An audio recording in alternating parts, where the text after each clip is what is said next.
João capítulo 7, versículo 37 ao 44, assim diz a palavra de Deus.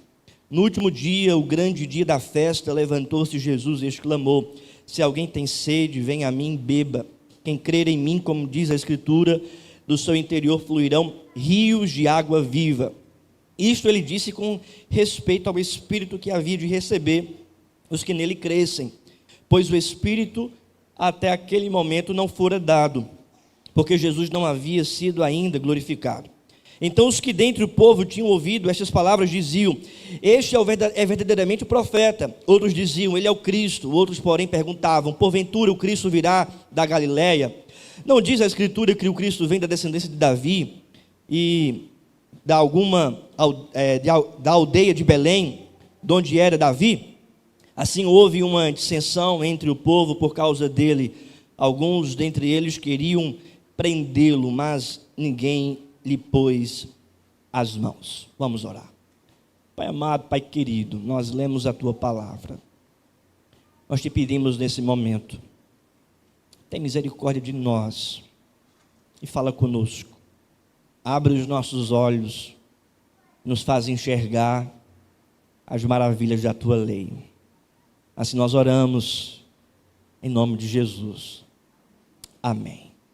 O evangelho que escreveu João narra a história de Cristo Jesus.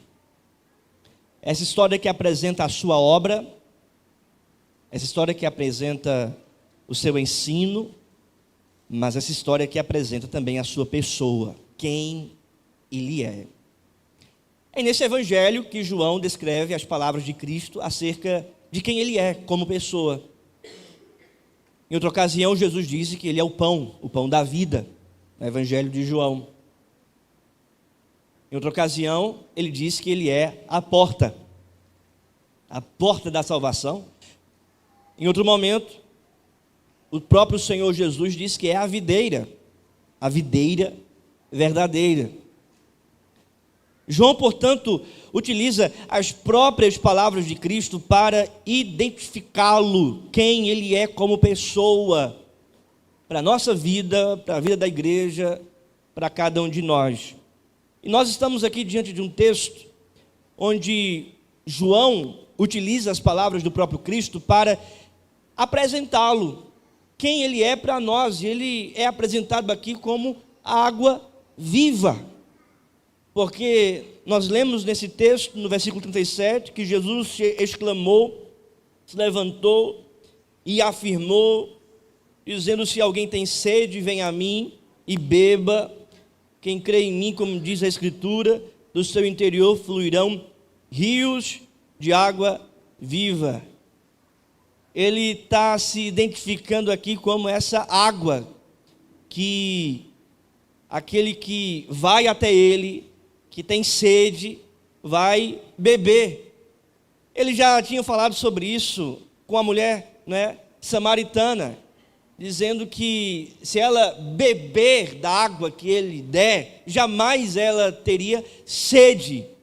Agora, Jesus, portanto, se apresenta como essa água viva, essa fonte da água da vida. E é sobre isso que eu gostaria de, irmãos, meditar com a igreja nessa manhã. Jesus, fonte da água da vida. E a primeira verdade é que Jesus é uma fonte de satisfação. Jesus é uma fonte de satisfação. Porque veja o que diz o texto, vamos ler todos juntos, irmãos, o verso 37, em uma só voz. No último dia, o grande dia da festa, levantou-se Jesus e exclamou: se alguém tem sede, venha a mim e beba. Jesus, portanto, está apresentando aqui uma necessidade. Se você tem sede, se você está vazio, então venha a mim e beba. Jesus apresenta essa necessidade. E diante dessa necessidade que o ser humano tem, ele faz então esse convite. Se alguém tem sede, então venha a mim, estou convidando você, venha a mim e beba. Esse convite ele é universal, porque ele faz para todos. Se alguém tem sede, venha a mim e beba. Ou seja, não é um convite particular não é um convite específico para um grupo específico, não é um convite específico para uma determinada pessoa, mas é um convite universal. Irmãos, a oferta do Evangelho, é o convite do Evangelho. Se qualquer pessoa tiver sede, se você tem sede, se alguém tem sede, venha a mim e beba. Ou seja, esse convite é um convite universal. Esse convite é um convite de fato fervoroso, porque diz o texto que ele se coloca de pé, se levanta e exclama. Ou seja, não é qualquer tipo de convite. Ele está aqui, irmão, sendo enfático. Ele se levanta e exclama, dizendo: se alguém tem sede, venha a mim e beba. Esse também é um convite muito pessoal, porque Jesus está dizendo o seguinte: venha a quem? A mim. Não é a igreja, não é a festa do tabernáculo que está acontecendo, não é em relação a uma denominação, um sacerdote, mas é ir até ele mesmo. Venha a mim, né? E beba, ou seja, você vai beber de mim. É uma relação íntima, é uma relação pessoal, é uma relação com o próprio Cristo. Então esse convite é apresentado para todos, esse convite é apresentado com fervor, e esse convite é apresentado de um modo muito pessoal: venha a mim e beba. Esse convite, portanto, apresenta uma necessidade, um anseio, mas apresenta também uma satisfação, porque ele é apresentado aqui como essa água viva que vai matar a sede daquele que tem sede, que vai satisfazer esses anseios da alma, que vai preencher esse vazio da alma, que vai matar a sede, que vai satisfazer esses anseios da alma do ser humano. Se alguém tem sede, se alguém está vazio, se alguém está ansiando, se alguém está querendo de fato ser preenchido, se alguém tem sede dessa satisfação, então venha a mim e beba. Veja, quando você está com sede, o que é que mata a sua sede? Água. Imagina só, não é? Você vai para um futebol, não é, Eduardo, Bira, né, Mateus, e você não leva a sua garrafinha de água, você vai morrer de sede ali, a não ser que alguém divida a sua garrafinha, né, com você. Você, depois de um dia de trabalho lá, numa manhã, você não bebeu água, você precisa matar a sua sede. Crianças, olhem aqui para mim, quando você está com sede, você vai beber o quê? Água. Agora existe algo muito importante, é que existe uma sede do nosso coração, existe um anseio, um vazio no nosso coração, que só quem preenche é Jesus Cristo. Ele é a nossa água, a perfeita água, que traz satisfação, alegria, que mata a sede do nosso coração. É por isso que a gente precisa de Jesus. Talvez você tenha procurado matar a sua sede nas festas mundanas. Talvez você tenha procurado matar a sua sede no trabalho. Talvez você tenha procurado matar a sua sede no ativismo do dia a dia. Talvez você tenha até tentado matar a sua sede com a religiosidade. Talvez você tenha tentado matar a sua sede com a tradição. Talvez você tenha tentado matar a sua sede com a confissão de fé de Westminster. Talvez você tenha tentado matar a sua sede até mesmo com as coisas de Deus, coisas que são boas. Mas as coisas de Deus não podem matar a nossa sede, a sede da nossa alma. Somente Jesus traz satisfação, somente Jesus pode aliviar a nossa sede, somente Jesus pode preencher completamente a nossa vida. Quem tem sede, venha a mim e beba. É provar de Cristo, é ser preenchido por Cristo, é ter Cristo na alma, ter Cristo no coração. É lembrando daquelas palavras do apóstolo Paulo, que habite Cristo ricamente em vosso coração, ou seja, é ter de fato Ele na nossa vida. Ele é a nossa satisfação. A nossa satisfação não é o mundo. E se você procurar satisfação no mundo, você jamais será preenchido. Sempre vai ter um vazio no seu coração, no seu interior, na sua alma. Agora, se você se curvar a Cristo, se você se render a Cristo, se você se apropriar da pessoa de Cristo, se você receber a justiça de Cristo pela fé, eu garanto, meu querido irmão, minha querida irmã, você será satisfeito. Testamento, você terá a sua sede aliviada, você terá Jesus no seu coração, preenchendo toda a sua alma. Segunda verdade, Ele é a fonte de vida, não apenas de satisfação, mas também de vida, porque o texto diz, irmão, se alguém tem sede, venha a mim, beba, quem crê em mim. Ou seja, ele está apresentando aqui o caminho da salvação, contra a incredulidade. Vocês precisam crer em mim, para quê? Para ter vida. Água é símbolo de vida no Novo Testamento. Água é símbolo de bravura, de energia. Água é símbolo daquilo que Deus pode conceder eternamente para o coração de um homem, de uma mulher que crê nele. É por essa razão que a gente está diante de um texto que apresenta Cristo como a vida diante da morte. Vocês estão mortos em vossos delitos e pecados, mas se vocês creem em mim, diz o Senhor Jesus, do seu interior fluirão rios de água viva, ou seja, vocês terão vida espiritual, vocês sairão do estado de morte e receberão vida eterna. Ele é a fonte de vida. A terceira verdade, irmãos, é que Ele é a fonte de purificação, porque água no Antigo Testamento é símbolo de purificação. Os sacerdotes, eles eram lavados, as mãos, lavavam as mãos e os pés com as águas do tabernáculo, como símbolo de purificação. Nós estamos aqui diante da festa, né? Essa festa que Jesus aqui está celebrando.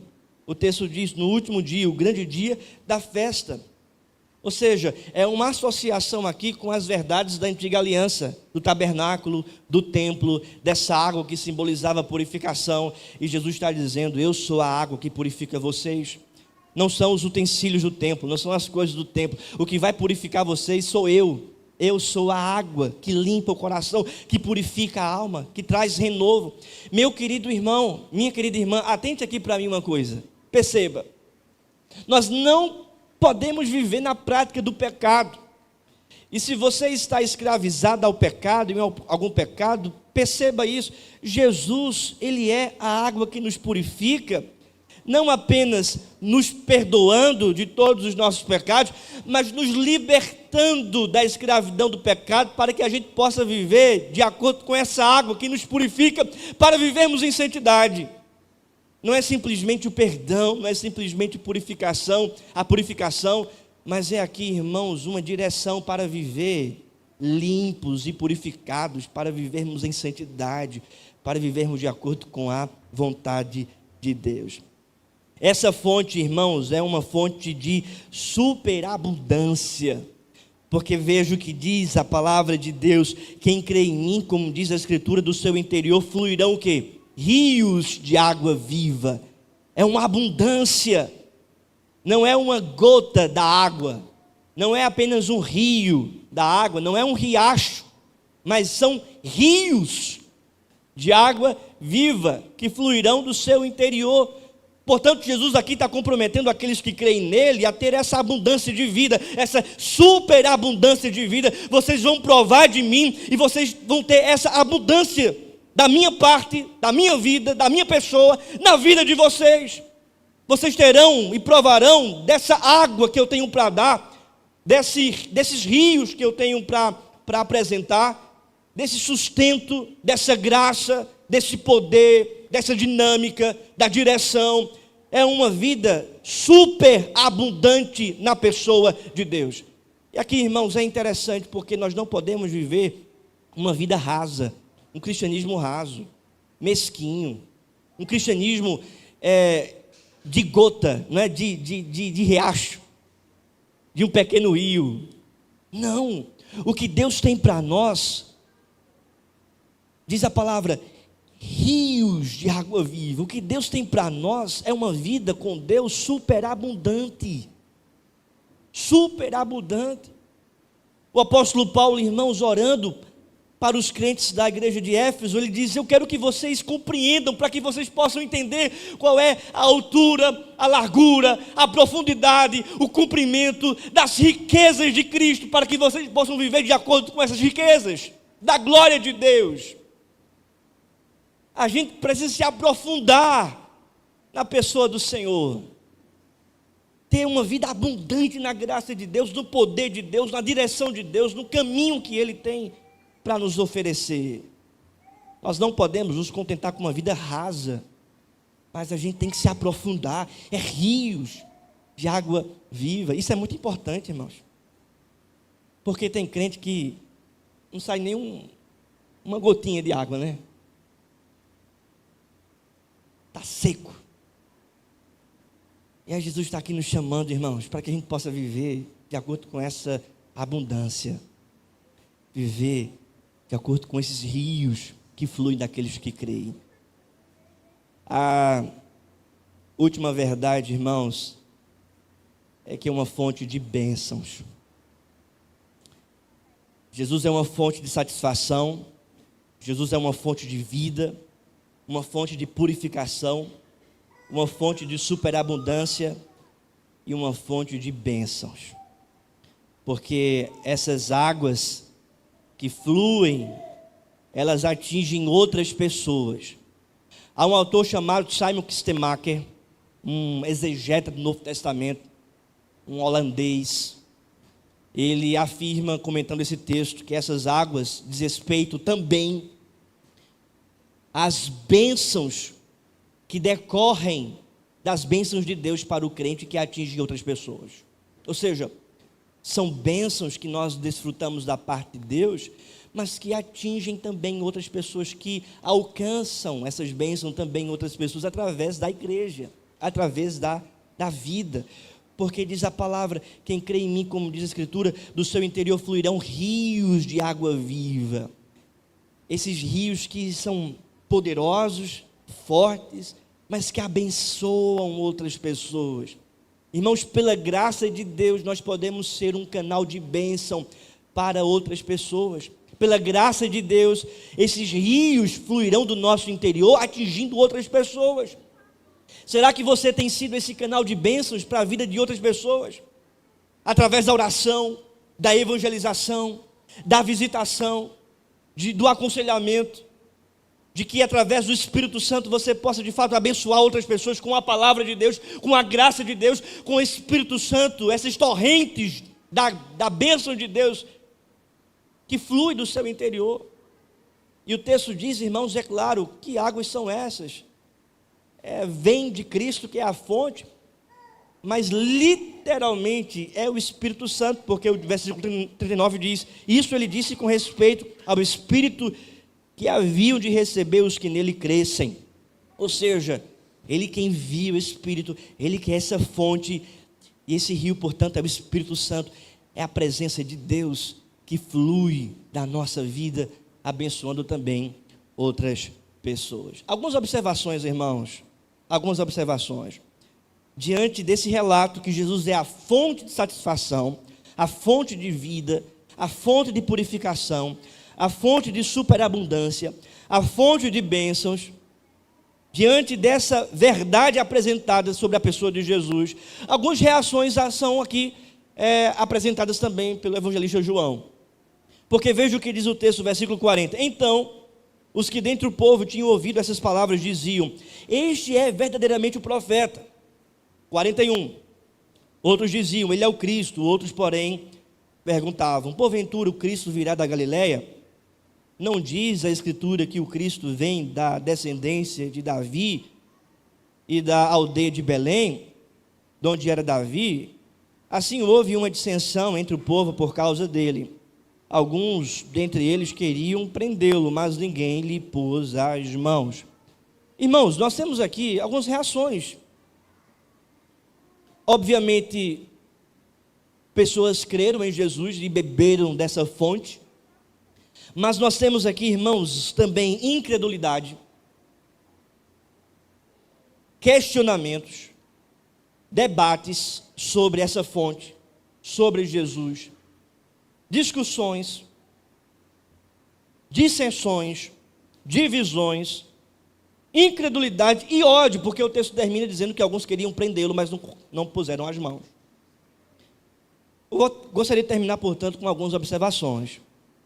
Primeira, não devemos discutir sobre a fonte da vida, mas devemos experimentá-la.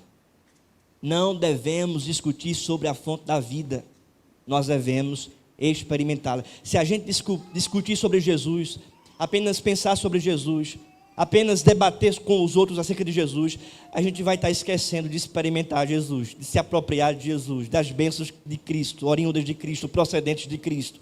João Calvino, comentando acerca da justificação pela fé, ele diz que nós devemos ser como um vaso vazio, para receber a justiça de Deus, para receber a bênção que vem de Deus, procedente de Deus. Então, irmãos, a gente deve se apropriar das bênçãos de Cristo, se apropriar da pessoa de Cristo, da fonte da vida que se chama Jesus Cristo, e não apenas discutir sobre ela. Não discuta sobre a fonte, mas experimente a fonte. Segunda verdade, segunda observação, não devemos debater sobre a água da vida, mas bebê-la. Não devemos debater sobre a água da vida, mas bebê-la. Ou seja, tem muito crente que fica apenas debatendo. Tem muito crente que fica apenas pensando, teologizando. No entanto, irmãos, a palavra de Deus diz que a gente deve beber da fonte.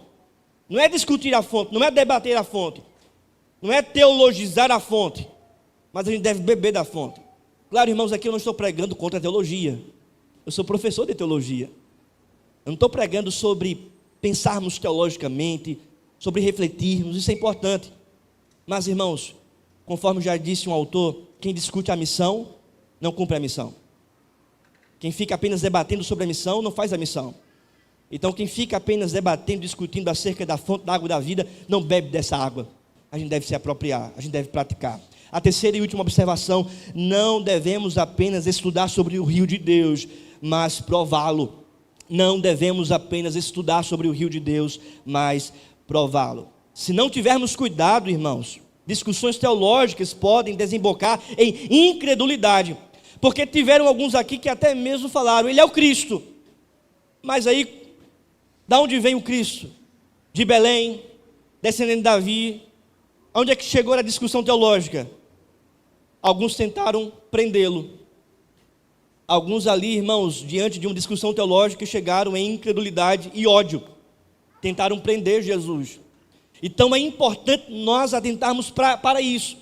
Nós temos que estudar a palavra, nós temos que estudar de Jesus, nós temos que conhecer acerca do rio de Deus, que é o Espírito Santo, mas também nós não podemos ficar apenas no conhecimento, precisamos nos apropriar, precisamos beber dessa fonte, precisamos experimentar Jesus, precisamos ter de fato conhecimento experimental, amém?